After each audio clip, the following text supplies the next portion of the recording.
ओम श्रीमन्नारायणाधिपतये नमः। ओम लक्ष्मीनारायणाभ्यां नमः। ओम उमामहेश्वराभ्यां नमः। ओम वाणी हिरण्यगर्भाभ्यां नमः। ओम शचीपुरन्दराभ्यां नमः। ओम मातृ पितृचरणकमलेभ्यो नमः। ओम इष्टदेवताभ्यो नमः। ओम कुलदेवताभ्यो नमः। ओम कुलदेव्यै नमः। ओम ग्रामदेवताभ्यो नमः। ओम नगरदेवताभ्यो नमः।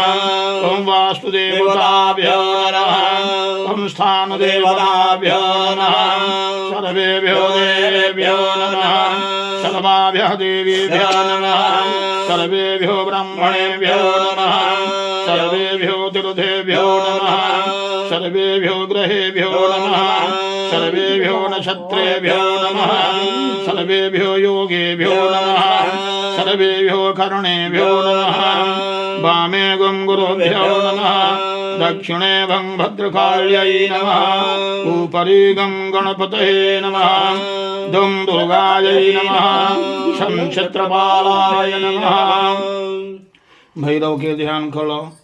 तीक्ष्णदंष्टा महाकाया कल्पान्तादहनोपमः भैरवाय नमस्तुभ्यं अनुज्ञं दातुमर्हसि। देवः आयान्तु यातु दाना अपयन्तु देव यजनं रक्षस्व।